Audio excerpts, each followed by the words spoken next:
দেখেন, যেখানে মা বাবাকে কষ্ট দিয়ে রাসূলুল্লাহর দরবারে যাওয়ার পরে রাসূলুল্লাহ তাকে ফিরিয়ে দিয়েছেন। আমার মা বাবা তো নামাজি নয়, আমার মা বাবা তো ঠিক মতো চলে না, দ্বীনের কাজগুলো ঠিক মতো আমল করে না, আমার মা বাবা তো আলেম নয়, আমার মা বাবা তো পরহেজগার নয়, কিন্তু আল্লাহ কি আপনাকে সেটা দেখতে বলেছে? আল্লাহ কি বলেছে তোমার মা বাবা পরহেজগার হলে তুমি তাকে মানবে, পরহেজগার না হলে মানবে না? তোমার মা বাবা আলেম হলে মানবে, আলেম না হলে মানবে না? অপশন দিয়েছে এরকম। সুবহানাহু ওয়া তাআলা বিগত জুমার নেই ধারাবাহিকভাবে আজকেও আমাদেরকে তার পবিত্রতম ঘর মসজিদের মধ্যে এসে তার পবিত্রতম কদম মোবারকে সিজদা দেওয়ার মতো আমাদেরকে সুযোগ দান করেছেন। যে মহান মনিবের দরবারে আমরা সকলে অন্তরের অন্তঃস্থল থেকে কৃতজ্ঞতা জ্ঞাপনার্থে উচ্চ আওয়াজ একবার বলি আলহামদুলিল্লাহ, আর একটু মহাব্বতে বলিন আলহামদুলিল্লাহ। সাথে সাথে সৈয়দুল মুরসালিন রাহমাতাল লিল আলামিন তাজদার মদিনা শফিউল মুজনবিন খাতামুন নবিয়্যিন হুজুর কুন-নূর সাল্লাল্লাহু আলাইহি ওয়াসাল্লামের দরবারে অগণিত সালাত ও সালাম পেশ করি। সম্মানিত হাজিরিন, পবিত্র কালামুল্লাহ শরীফ থেকে একখানা আয়াত আমি আপনাদের সম্মুখে তেলাওয়াত করেছি, যেখানে আল্লাহ সুবহানাহু ওয়া তাআলা মা বাবার গুরুত্বের কথা উল্লেখ করেছেন। এই দুনিয়ার পথ দেখা, এই দুনিয়ার পথ দেখানোর জন্য মানুষের সর্বোত্তম যে পদ্ধতি, যে পন্থা, অর্থাৎ যাদের মাধ্যমে আমরা দুনিয়ার আলো বাতাস দেখতে পেয়েছি, যাদের হাতে ধরে আমরা হাঁটতে শিখেছি, যাদের অনুপ্রেরণায় আমরা এই দুনিয়ায় বসবাস করতে শিখেছি, তারা হলো একমাত্র আমাদের মা বাবা। মহান রবের হুকুম হলো কোন মানুষ যেন তার মা বাবার বিরোধিতা না করে, হোক মা বাবা সেটা কাফের, কাফের হোক প্রয়োজন, শুধু শরীয়তের বাহিরে গিয়ে যদি কিছু বলে, কিছু করতে বাধ্য করে, সেক্ষেত্রে শরীয়তের বাহিরের কথাটা না মানতে পারবে, কিন্তু শরীয়তের ভিতরে এমন কিছু কথাও যদি বলে যেটা আমার পছন্দ নয়, তারপরে মা বাবার বিরুদ্ধে যাওয়ার মতো আল্লাহ পাক কোনো সন্তানকে, কোনো ছেলে মেয়েদেরকে হুকুম দেন না, যাওয়ার মতো কোনো সুযোগই করবেন না। অর্থাৎ মহান রবের পরে একজন মানুষের এই দুনিয়ার সর্বশ্রেষ্ঠ দামি যে জিনিস, সেগুলো হলো আমাদের মা বাবা। আর এই দুনিয়ায় সবচেয়ে অবহেলার পাত্র যারা, তারাও হলো আমাদের মা বাবা। বর্তমানে আধুনিক জমানায়ও সবচেয়ে মানুষ অবহেলা করে তাদের মা বাবাকে। ছেলেমেয়েরা যখন বড় বড় চাকরি করে, তখন দেখা যায় মা বাপদেরকে বৃদ্ধাশ্রমে দিয়ে আসে, বাসায় দেখার মতো কেউ নাই। এই জিনিসগুলো যারা ধনবান এবং অতি শিক্ষিত, এদের মধ্যেই বেশি দেখা যায়। সাধারণ যারা কৃষক, দিনমজুর, সাধারণ ব্যবসায়ী, এদের মধ্যে এই প্রবণতাটা নাই বললেই চলে। কোন একজন দিনমজুর, কোন একজন রিক্সাওয়ালা, ঠেলাওয়ালা তাদের মা বাবাকে বৃদ্ধাশ্রমে দিয়ে এসেছে, এরকম নজির নাই। অতি শিক্ষিত, অতি ধনবান, তারা কিন্তু এই কাজগুলো করে মা বাবাদেরকে বৃদ্ধাশ্রমের মধ্যে দিয়ে আসে। অথচ আল্লাহ রাব্বুল আলামিন ঘোষণা করলেন, وقضى ربك ألا تعبدوا إلا إياه وبالوالدين إحسانا إما يبلغن عندك أحدهما أو كلاهما فلا تقل لهما أف ولا تنهرهما وقل لهما قولا كريما আল্লাহ পাক বলেন ওয়াকাদা রাব্বুকা আল্লা তা'বুদু ইল্লা ইয়া আল্লাহ পাক ঘোষণা করলেন ওয়াকাদা রাব্বুকা তোমার রবের পক্ষ থেকে তোমাদের উপর ফরজ করা হয়েছে আল্লাহ তা'বুদু ইল্লা ইয়াহু ওয়া বিল ওয়ালিদাইনি ইহসানা আল্লাহ রাব্বুল আলামিন ঘোষণা করলেন আল্লাহ রাব্বুল আলামিন ব্যতীত এই দুনিয়ার অন্য কারো ইবাদত করা যাবে না আল্লাহ পাকের হুকুম হলো জগতের বন্ধু আল্লাহ পাকের হুকুম হলো ওয়াকাদা রাব্বুকা আমি আল্লাহ রাব্বুল আলামিনের পক্ষ থেকে তোমাদের উপর ফরজ করা হয়েছে তোমরা আমি রাব্বুল আলামিন ব্যতীত অন্য কারো ইবাদত করবে না সাথে সাথে আল্লাহ পাক বলেন ইল্লা ইয়াহু ওয়া বিল ওয়ালিদাইনি ইহসানা এবং তোমরা তোমাদের মা বাবার সাথে সদাচরণ করো মা বাবার সাথে ইহসানের সাথে কথা বলো আল্লাহ পাক বলেন ইম্মা ইয়াবলুগান্না ইনদাকা আহাদুহুমা أو كلاهما فلا تقل لهما أف ولا تنهرهما وقل لهما قولا كريما এখানে আল্লাহ তাআলা যে গুরুত্বপূর্ণ কথাটা বলেছে মা বাবার সাথে তো কথা চুপ রাঙিয়ে কথা বলা তো যাবেই না আওয়াজ বড় করে কথা তো বলা যাবেই না এমনকি তাদের জবান দিয়ে উফ শব্দ আসে এমন কোনো ব্যবহার যেন আমরা না করি অথচ আমাদের মা বাবার সাথে আমরা এরকম ব্যবহার করি আমাদের মা বাবা হয় তাদের মুখ দিয়ে তো বলে ফেলে তোর মতো সন্তান না থাকলেই তো ভালো হতো এটা আমাদের আচরণের কারণে এটা কেন হয় এটা হয় আমাদের দুনিয়াবি কিছু লোভ লালসার কারণে অথচ যখন আমাদের মুখে জবান ছিল না কথা বলতে পারতাম না জন্মের পরে থাকতাম কোথায় থেকে আসলাম কোনো খবর ছিল না যা পাইতাম তা খাইতাম সেই মুহূর্তে মুখের ভাষাও ছিল না ক্ষুধা লাগলে বলতে পারতাম না কান্না ছাড়া আমাদের জবান দিয়ে কোনো আওয়াজ থাকতো না সেই মুহূর্তে আমাদের মা বাবারা আমাদেরকে কি পরিমাণ স্নেহের সাথে ভালোবাসার সাথে আন্তরিকতার সাথে আমাদেরকে লালন পালন করেছে সেটা তো এখন যখন বুদ্ধি হয়েছে এখন তো আমাদের বোঝা উচিত আপনার আমার যখন সন্তান হয় আমরা আমাদের সন্তানের জন্য কি একটা মায়া মহব্বত দেখাই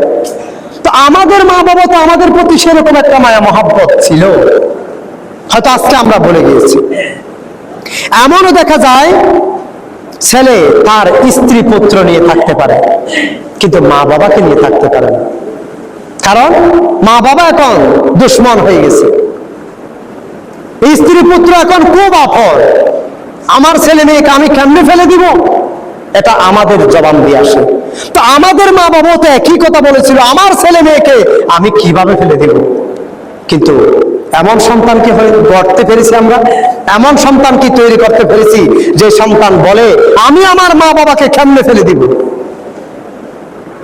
প্রয়োজন আমার ভাইয়ের সাথে আমার সম্পর্ক ছিন্ন হবে আমার আত্মীয়র সাথে আমার সম্পর্ক ছিন্ন হবে আমার বন্ধু বান্ধবের সাথে আমার সম্পর্ক ছিন্ন হবে আমার স্ত্রী পুত্রের সাথে আমার সম্পর্ক ছিন্ন হবে কিন্তু আমার মা বাবার সাথে আমি সম্পর্ক ছিন্ন করব না করতে পারি না এমন সন্তানকে আমরা তৈরি করতে পেরেছি সেটার জন্য আমরাও দায়ী আমরা তাদেরকে সেরকম পরিবেশ দিতে পারিনি আমরা তাদেরকে সেরকম একটা পরিবেশ দিতে পারি নাই তাদেরকে বুঝাইতে পারি নাই আল্লাহ পাকের এই মহা বিশ্বের মধ্যে একজন মানুষের মা বাবার চেয়ে আপন কে হতে পারে দুনিয়ার সব মানুষ স্বার্থের পিছনে দৌড়াবে একমাত্র মা বাবা ছাড়া আপনি না হলে দেখেন এমনকি আমরা অনলাইনের মধ্যে দেখেছি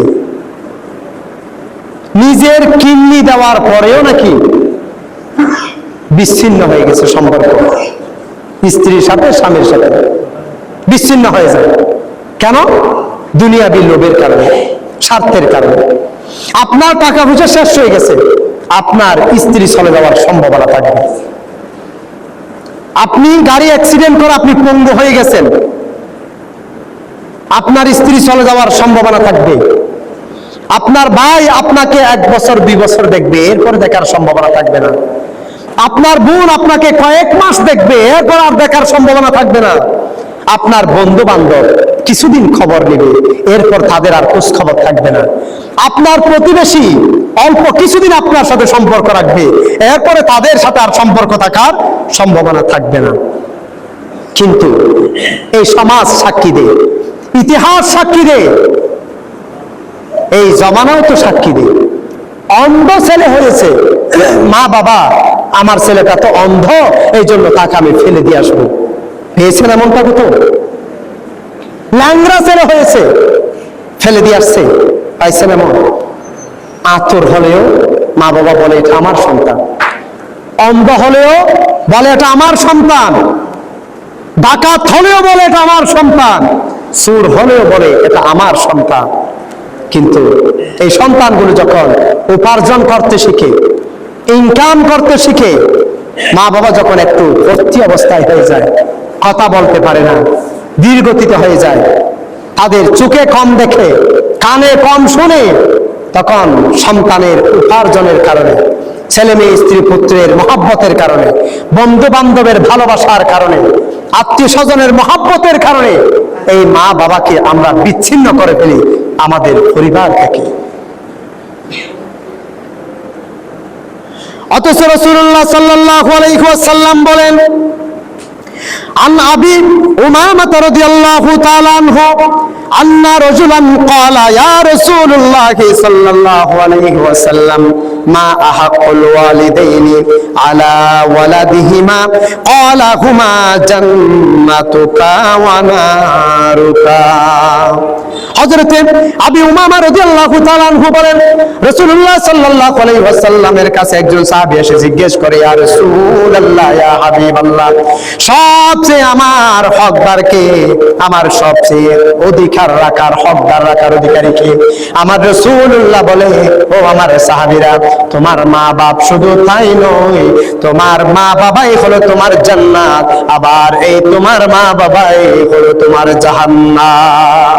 মা বাবার সাথে যদি সৎ ব্যবহার করে চলতে পারি, মা বাবার সাথে যদি ভালো ব্যবহার করে চলতে পারি, তাদেরকে যদি সন্তুষ্ট রাখতে পারি, আমার রাসূলুল্লাহ সাল্লাল্লাহু আলাইহি ওয়াসাল্লাম বলেছে, বা উম্মতরা রে, তাহলে দুনিয়ায় থাকতে তোমরা আমার আল্লাহ রাব্বুল আলামিনের জান্নাত কায়েম করতে পারবে। উচ্চ আওয়াজে বলুন না সুবহানাল্লাহ, আর মহব্বতে বলুন না সুবহানাল্লাহ। এই মা বাপ আমাদের জন্য জান্নাত, আবার সেই মা বাবাই আমাদের জন্য জাহান্নাম। হাদিস শরীফের মধ্যে এসেছে, রাসূল পাক সাল্লাল্লাহু আলাইহি ওয়াসাল্লাম সাহাবীদেরকে নিয়ে কথা বলতেছিলেন, হঠাৎ করে দেখা যায় একজন বৃদ্ধ মহিলা রাসূলুল্লাহর দরবারে হাজির। রাসূল পাক সাল্লাল্লাহু আলাইহি ওয়াসাল্লাম গায়ের চাদর মোবারকটা ওই বৃদ্ধ মহিলার জন্য বিছিয়ে দিলেন। সাহাবীরা কৌতূহলবশত আশ্চর্যান্বিত হয়ে গেলেন। রাসূলুল্লাহ নিজের গায়ের চাদর মোবারক বিছিয়ে দেয়, আরেকজন বৃদ্ধ মহিলা এসে, কত বড় দুঃসাহস, আবার রাসূলুল্লাহর গায়ের চাদর মোবারকের উপর দাঁড়িয়ে যায়, সেটার উপর বসে কথাবার্তা শেষ করে বৃদ্ধ মহিলা যখন চলে যায়, সাহাবীরা কৌতূহল অবস্থার মধ্যে থাকতে পারলেন না। সাহাবীরা জিজ্ঞেস করে বসলেন, ইয়া রাসূলুল্লাহ, ইয়া হাবিবাল্লাহ, ওগো দয়াল নবী, বেয়াদবি মাফ করবেন, আমাদের মনের মধ্যে কৌতূহল সৃষ্টি হয়ে গেল। ওগো নবী, আপনাকে না বানাইলে আমার আল্লাহ তামাম জাহান বানাইতে না। ওগো নবী, আপনার গায়ের চাদর মোবারকের মধ্যে একজন মহিলা সে বসে যায়। দয়াল নবী রে, আমাদেরকে একটু বলতে পারবেন নাকি এই মহিলাটা কে, কোন জায়গা থেকে এসেছে, কোথায় থেকে এসেছে, মহিলাটার মর্যাদা কি? রাসূলুল্লাহ বলে, সাহাবীরা রে, তোমরা শুধু দেখেছো আমার শুধুমাত্র চাদর মোবারকটা বিছিয়ে দিয়েছি, তোমাদের অন্তরের মধ্যে কৌতূহল সৃষ্টি হয়ে গেল, তোমরা আশ্চর্যান্বিত হয়ে গেলাম। এই আমার সাহাবীরা, ভালো করে শুনে রাখো, আমার চাদর মোবারক নয়, আমি রাসূলুল্লাহর গায়ের সাম্বো যদি বিছিয়ে দিই, এই মহিলার ক্ষেত্রে আমার জীবনের ঋণগুলো শোধ করতে পারবো না। নবীজি বলতেছে, শুধু চাদর নয়, আমার চাদর বিছিয়ে দিয়েছি, এই জন্য তোমরা কৌতূহল বশত আমার থেকে জিজ্ঞেস করতেছো ইয়া রাসূলুল্লাহ মহিলাটাকে, তার মর্যাদা কি? আপনার চাদরের উপর দাঁড়িয়ে যায়, সেটার মধ্যে বসে আপনার সাথে কথা বলে নিঃসংকোচে, কোনো সংকোচ বোধ করলো না। আপনি এত বড় একজন পাওয়ারফুল নবী, নবী মহিলাটাকে আমাদের একটু জানতে মন চাচ্ছে। রাসূলুল্লাহ বলতেছে না না, তোমরা চাদর দেখেছো?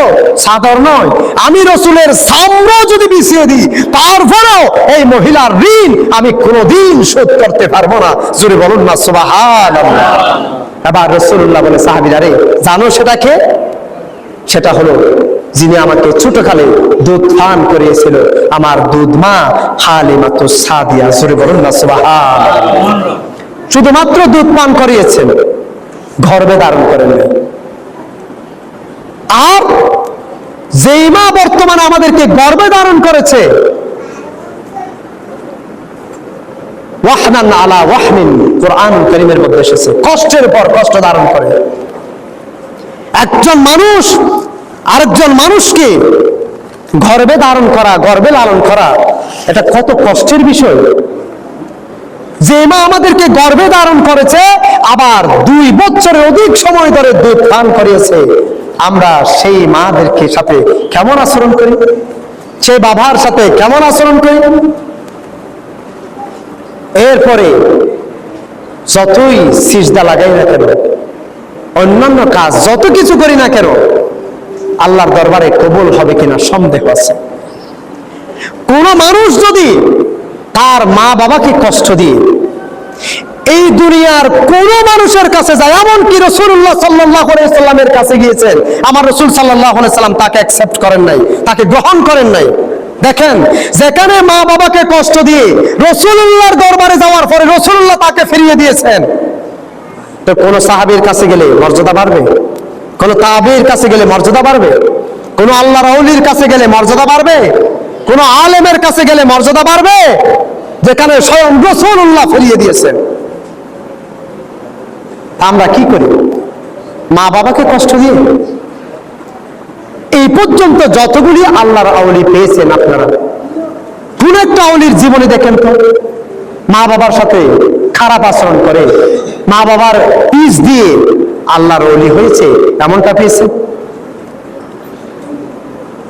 এখন আপনারা বলবেন, হুজুর আমার মা বাবা তো নামাজি নয়, আমার মা বাবা তো ঠিক মতো চলে না, দিনের কাজগুলো ঠিক মতো আমল করে না, আমার মা বাবা তো আলেম নয়, আমার মা বাবা তো পরহেজগার নয়। কিন্তু আল্লাহ কি আপনাকে সেটা দেখতে বলেছে? আল্লাহ কি বলেছে তোমার মা বাবা পরহেজগার হলে তুমি তাকে মানবে, পরহেজগার না হলে মানবে না? তোমার মা বাবা আলেম হলে মানবে, আলেম না হলে মানবে না? অপশন দিয়েছে এরকম। অথচ আল্লাহ পাক ঠিকই দিলেন, রব্বির হামহুমা কামা রব্বায়ানি সগীরা। আল্লাহ তো এখানে অপশন দেন, সরাসরি বলেছে আল্লাহ আমার মা বাবা ছোটকালে আমাদেরকে যেভাবে লালন পালন করেছে, আপনিও আমার মা বাবাকে আপনার রহমতের কোলে সেইভাবেই লালন পালন করুন। জোরে বলুন না সুবহানাল্লাহ। মা বাবা শুধু আলেম হলে যে ছোটকালে আমাদেরকে বেশি ভালোবাসতো, আর সাধারণ মানুষ হলে ভালো কম বাসতো, এমনটা? মা বাপ তো মা বাপই, মা বাবার কোনো তুলনা হয় নাকি? মনে রাখতে হবে এই কথাটা। দুনিয়াতে যা কিছু করি না কেন, সব কিছু ত্যাগ করতে রাজি হতে পারবেন, কিন্তু মা বাবাকে ত্যাগ করতে রাজি হতে পারবেন না। তাহলে আপনি নিজে নিজেই ধারণা করতে পারবেন আপনি আসলে একজন সুশিক্ষায় শিক্ষিত হয়েছে, আল্লাহর হুকুমগুলো মানতে পেরেছেন। হুমা জান্নাতুকা ওয়া নারুকা যেটা বলেছে, ওটার উপর আমল করে জান্নাতে যাওয়ার একটা পথ আমরা বেছে নিতে পেরেছি, সেটা আমরা ধারণা করতে পারি কখন? যখন মা বাবার সমস্ত কথাগুলো আমরা মানতে পারব। তারা যখন বৃদ্ধ হয়, তাদের কিছু কথা আমাদের অমিলতে হবে, একটু করে চুপ করে থাকলেই তো হয়ে যায়। তারা আমাদেরকে এক একটা কথা বারবার করে বলবে, আমাদের কাছে মনে হতে পারে এই কথাটা আমার বাবা বারবার কেন বলে, আমার মা বারবার কেন বলে। বিরক্ত বোধ হবে, চুপ করে থাকেন, চুপ করে থাকলেই সেখানে ফজিলত পাওয়া যাবে।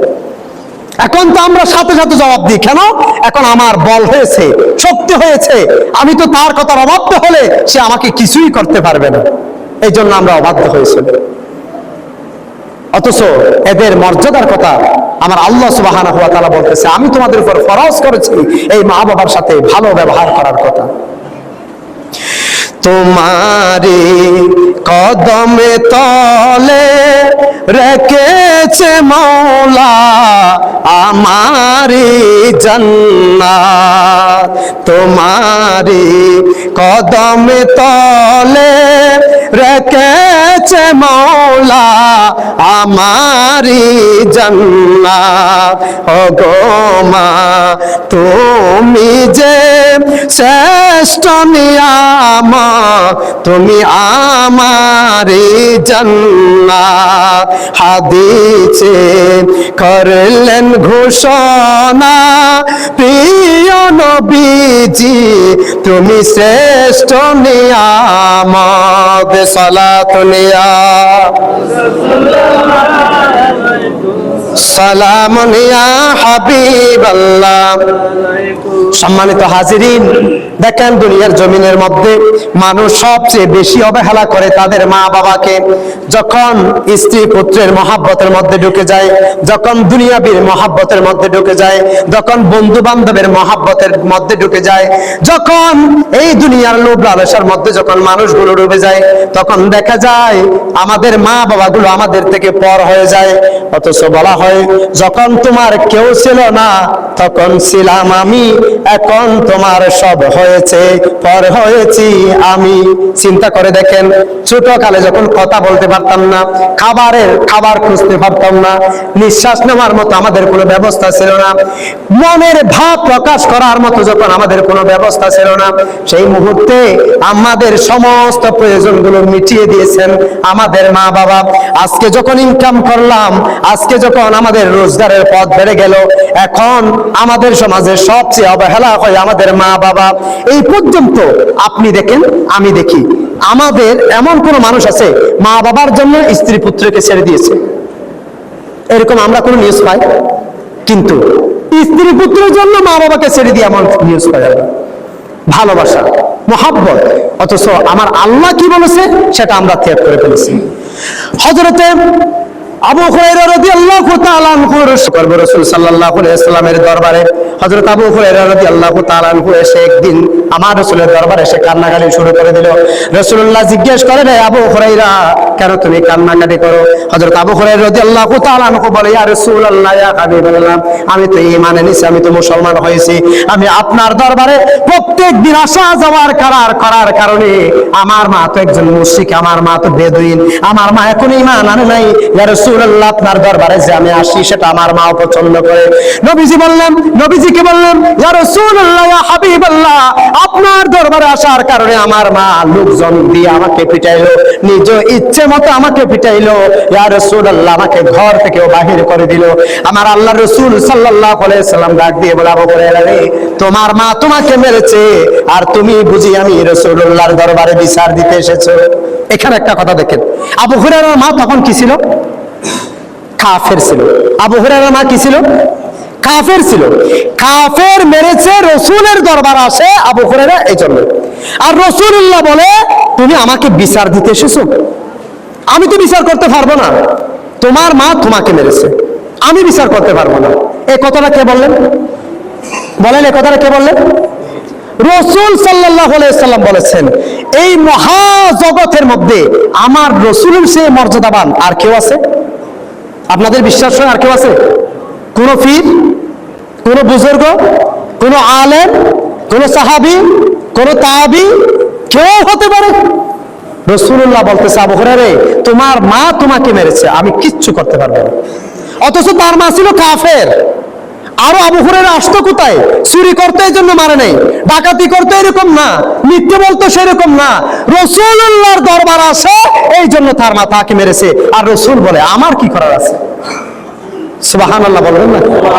রাসূল বলতেছে, আমার কি করার আছে? এখানে মায়ের মর্যাদা কি পরিমাণ বাড়িয়েছে, এখানে মা বাবার মর্যাদা বাড়িয়েছে। আর আবু হুরায়রা রাদিয়াল্লাহু তাআলা বলে, ইয়া রাসূলুল্লাহ, আমি বিচার দিতে আসিনি, শুধু এসেছি আপনি একটু আমার মায়ের জন্য দোয়া করেন। আপনারা হাদিসগুলো শুনেছেন, আমার মায়ের জন্য একটু দোয়া করেন, আমার মাকে যেন আল্লাহ তাআলা হেদায়েত নসিব করে। আবু হুরায়রা খুব নম্র ভদ্র মানুষ ছিলেন, তিনি দিছে দূর। আল্লাহ রাসূল বললেন, আল্লাহুম্মা ইহদি উম্মি আবি হুরায়রা, বলে হাত উপরের দিকে বাড়াইছে, আর আবু হুরায়রা রাদিয়াল্লাহু তাআলা দিছে দূর। সাহাবীরা পিছন থেকে জামা টেবিল ধরে বলে, উনি তো শরীফ মানুষ, ভদ্র মানুষ, আপনি দৌড়ান কেন? তিনি সাহাবীদেরকে বলে, তোমরা আমাকে ছেড়ে দাও, তোমরা জানো না আমি রাসূল সাল্লাল্লাহু আলাইহি সাল্লামকে আল্লাহর দিকে হাত বাড়াইতে দিয়ে আমি আমার ঘরের দিকে দৌড়াচ্ছি। আমি দেখতে চাই আমার রাসূলের দোয়া আল্লাহর দরবার আগে পৌঁছে, নাকি আমি আবু হুরায়রা আগে আমার বাড়িতে পৌঁছাইতে পারি। জোরে বলবেন না সুবহানাল্লাহ। হযরত আবু হুরায়রা রাদিয়াল্লাহু তাআলা ঘরের মধ্যে গিয়ে তখন দেখতে পেলেন আরো ঘটনামূলক কথা, তখন দেখতে পেলেন তার মার কলিজার মধ্যে ঈমানের স্বাদ এসে গেছে। জোরে বলুন না সুবহানাল্লাহ। তিনি ঈমান এনে ফেললেন। তো এখানে কথাটা উঠেই বুঝাতে চাচ্ছিলাম, ঈমান আনে নেই, আরো মিথ্যে বলার কারণে নয়, রাসূলের দরবারে আসা এটা কি খারাপ কাজ না ভালো কাজ? সন্দেহ হচ্ছে এটা খারাপ কাজ না ভালো কাজ? তো ভালো কাজ। রাসূলের দরবারে আসতো একজন কাফের, মা হওয়ার পরে মেরেছে, রাসূল সেখানেও সমর্থন করে নাই।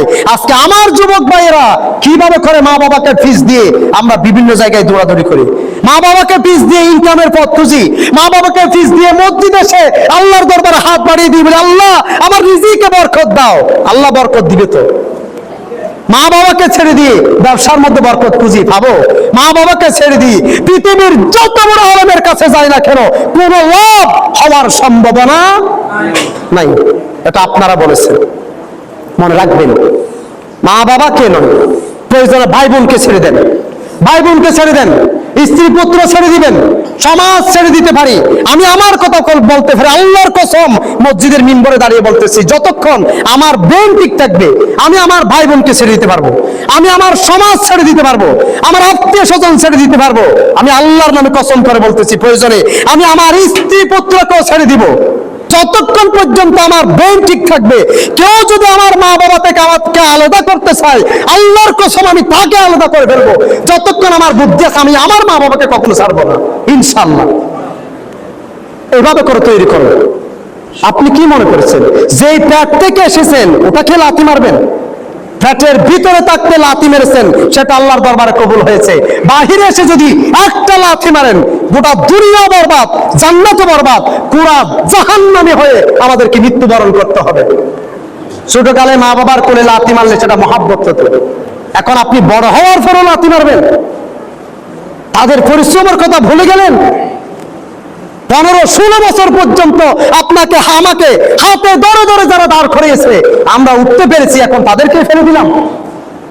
ওইরকম ফেলে দেওয়ার পরে নামাজ পড়া, রোজা রাখা, মসজিদ করা, দান সদকা করা, পীর মশায়েকের দরবারে যাওয়া, আলেম ওলামাদের পিছনে পিছনে ঘোরা, কোরআন খতম একবার কেন 50,000 বার দেওয়ার পরও আল্লাহর দরবারে কবুল হবে কিনা এটা সন্দেহের মধ্যে থেকে যায়। আল্লাহ সুবহানাহু ওয়া তাআলা আমাদেরকে আমাদের মা বাবার যথাযোগ্য সন্তান হয়ে মর্যাদা দেওয়ার তৌফিক দান করুক। সকলে বলেন আল্লাহুম্মা আমিন। ওয়া আখির